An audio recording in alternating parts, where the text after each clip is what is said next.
What's going on, guys? Isaiah here from Goo Gaming, and I'm here with Logan again today, and we are going to go over the FLOOWANDEREEZE deck. Now, the FLOOWANDEREEZE deck is very strong, has a lot of cool plays and board presence. The biggest problem with the deck is the consistency.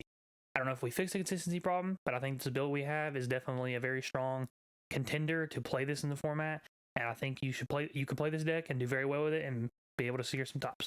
Let's get into it. Alright guys, so here's the deck. Starting off with the FLOOWANDEREEZE cards. We're playing the three Eaglin, 3 Rabina. We're playing 2 Ostrich and 1 Toucan, basically. Some people don't play the 2 Ostrich. I think the deck just sometimes you struggle to draw names. I think, what is this? 6, 8, 9 names, plus like the three map and then the 3 field spell. It's just like the most consistent way to see names, and that's like how you lose. You draw all going second cards, no names, or all names and no going second cards. So I think the 2, and plus the card's effects actually just really good against like DPE and stuff like that, and it allows you to be able to de-shifter more than once, like in a row. Going on to the tributes, we play the double Ryza. We're playing 2 Ryza over the Apex Avian. Apex Avian is really good, but I just feel like double Ryza in this deck is really powerful, and this card is really what makes, like, it's one of the key things that make this deck so strong.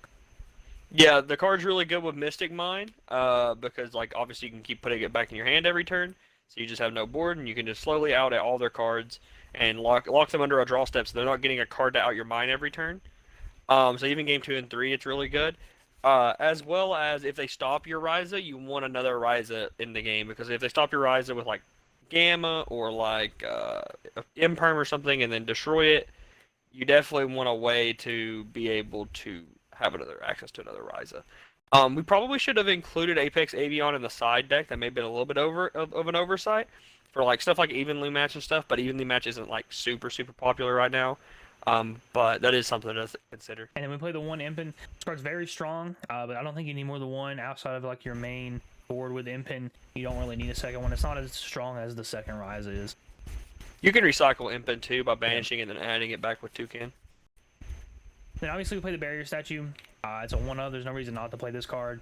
It's just a really powerful card. Moving on to the Spell and Traps in the engine. We're playing the 1 trap. You don't really need more than 1 trap. You search it. Card is insane though. You definitely should play this. 3 of the new card, Advent of Adventure. This card gives the deck so much. This is probably the best FLOOWANDEREEZE card. This card's just absolutely insane. It's between this and Map as the best card. I just really like the Advent card. Yeah, the Advent's really strong at playing around Imperm and Valor and stuff, as well as it works with like some of your hand traps and your tribute monsters to allow them not to be as bad at bricks. Yeah, the card is absolutely insane. We also play the Terraforming. There's no reason not to play Terraforming. We're also playing Mystic Mine, so we play 6 field spells. So you just get whatever you need at the time. Moving on to the pots, we play the 3 Duality and the 3 Prosperity. Both of these are very good. They get you to what you need.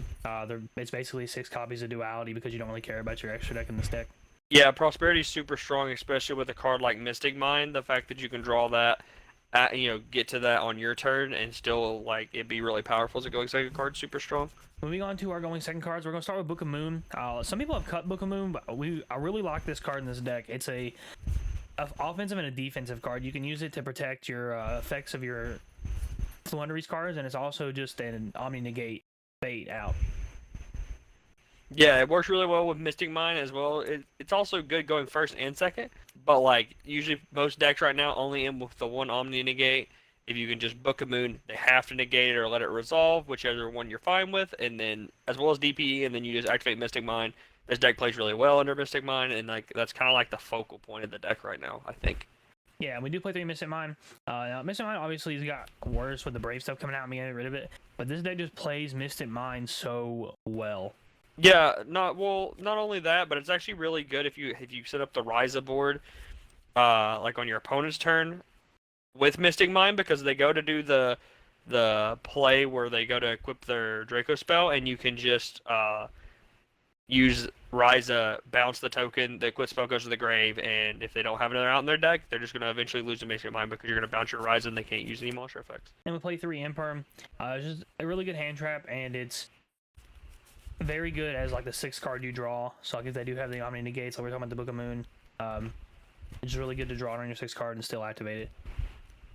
And then obviously we play Dimension Shifter. It's the best deck to play Dimension Shifter, and this card is just really, really, really strong in the meta. A lot of the meta decks, if you activate this and they don't have a way to stop it like Gamma, then most decks will just pass turn. It's really hard to play through Dimension Shifter. Yeah, that card's insane. It's the best hand trap this format, but the problem is there's only like 2 decks that can play it. So any deck that can play it should play it, and they should play it at 3.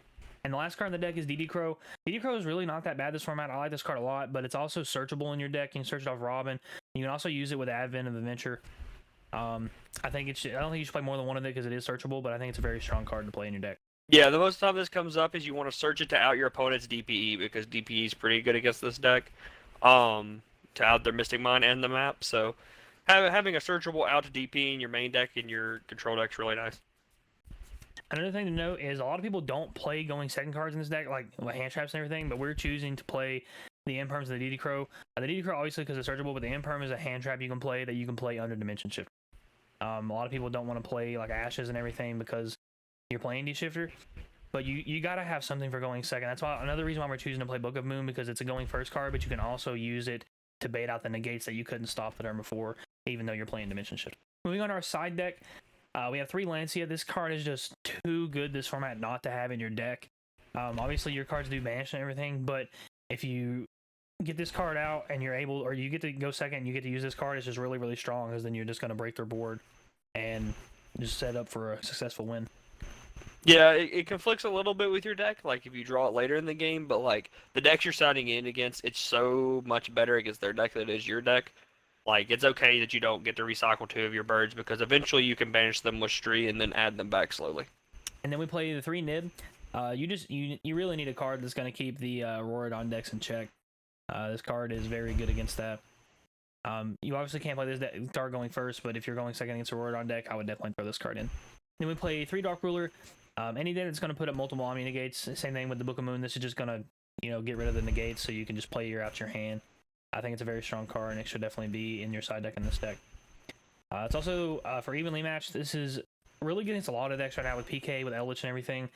Your deck just plays through a lot of back row decks pretty easy, and then this is just going to help you out to set up your combo and everything to where you don't really have to kill them that turn, because once you get going, most likely they're not going to be able to play through it.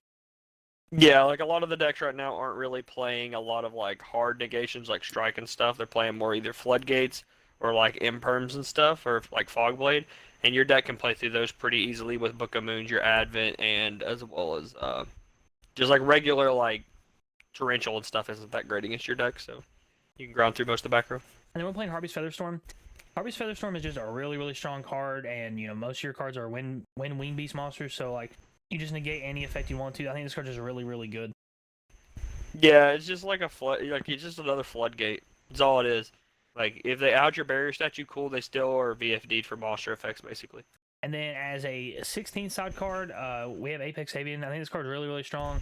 We didn't want a main deck like we were talking about earlier, but we think that you could definitely side this card. We just weren't really sure on which card would side out. So obviously, depending on what tournament you're playing in or where you're playing at locally, you could take out one of these cards and make it a 2 of and play this, or change your side deck to play this card. Yeah, the reason you would want to play Apex Avion is for going first. It stops evenly. It stops Lightning Storm. It stops stuff like that. So, it's a little bit better than like the second Ryza going first. Yeah, so if you're worried about your stuff getting wiped, throw this in and get out with the second Ryza. Going into our extra deck. You don't really care about your extra deck, but we are playing a bunch of like toolbox cards. You have the Zeus, the Downard, the Nightingale, the Fuko, Starling, the Axis co-package, the Charmers. The Charmers, most of your stuff are different attributes, so you can just add whatever you need. The Unicorn, the Tri-Brigade cards, and then we also have the Christmas package, in quote.